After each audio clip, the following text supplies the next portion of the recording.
Okay, so I'm going to give y'all a little heads up on learning and how it is actually better for you to learn when you get older and can understand things.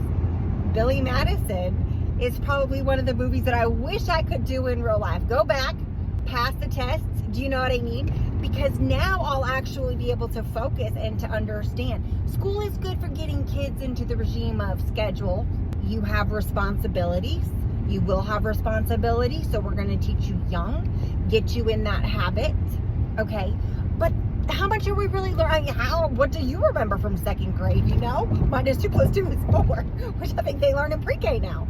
So it's, you learn better. You understand the concepts better when you're older, as long as the fear's not there, as long as the bias isn't there, as long as you're willing to learn, because you're willing to understand, right? Because your minds are just more, actually, you know what? Now that I think about it, side note, I'm going to be a stream of consciencer, because as I'm talking, I'm also thinking. It's really kind of weird, y'all. So as I'm talking, my brain is also still thinking and talking 500 steps ahead. That's why I will skip things sometimes, and you'll be like, what?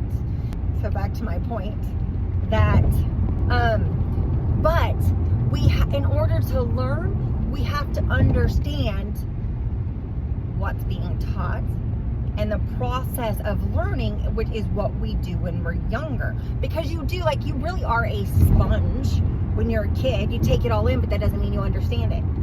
You can repeat it, but you don't understand it. And I think it's through life experience that's where the wisdom comes. Okay, so here's the thing. You learn the basics, K through 12, whatever.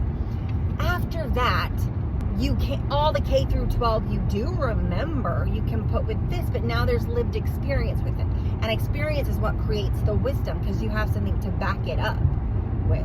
You have that experience to work from.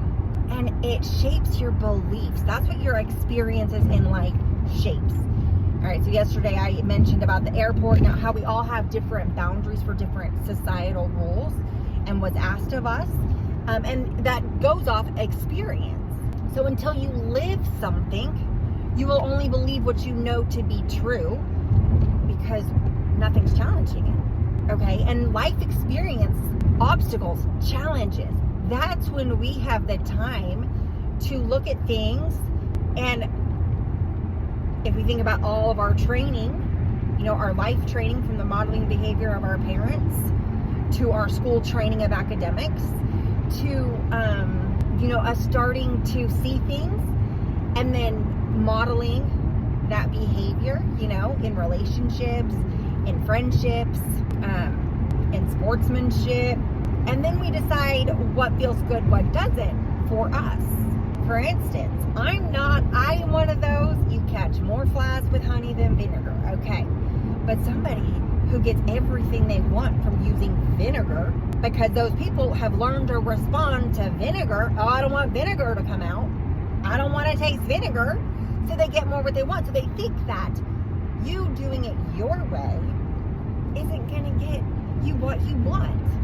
But you have learned for yourself, and that's why you know your own truth. I don't need to go be vinegar. In fact, I've tried being vinegar. And you know what? I don't like doing the vinegar. I much prefer catching more honey, more flies with honey.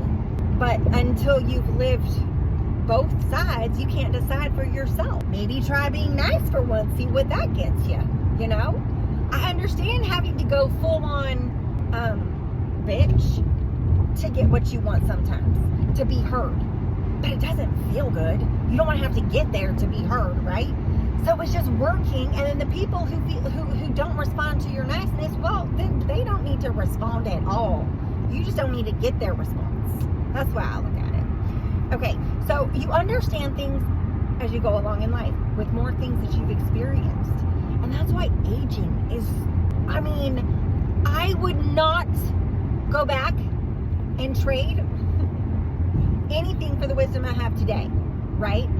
To start over, because I actually like what I have in my head, and I like that I can continue to learn and continue to process and continue to, more importantly, experience my own life in the ways that it makes me feel and how I want my life to be. there was a quote a long time ago that I got off some podcast, and it was a question of the day, it was like this meditation, I think it was a meditation app. I'll have to find it and put it in the comments. It was a meditation app where it was, it was a 2-minute mantra, not meditation, because it would give you something to say. It was like your mantra for the day. I can't remember what those are called. I think there's a different word for it. But your self-meditation, what you put out to the universe, okay? And you'd write it down on Post-its 3 times, and you would, and then at the end, she asked a question. And the question of the day was, do you want, when you live your life, do you care more about what it looks like or what it feels like? Something to that extent. I know I'm botching it, but something to that extent. And so, since that quote, I'm like, you know what? Your life can look one way on the outside in, and inside, it's not the life you thought you were going to have, right? And so, if you go off of how does this make me feel, how will it make me feel, then it doesn't matter what your life looks like to others, because you know what it feels like.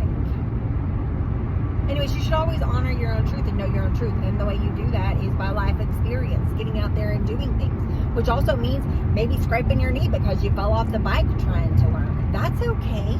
You know, it hurts more now as an adult, but trust me, you should still get the experience. All right, that's it.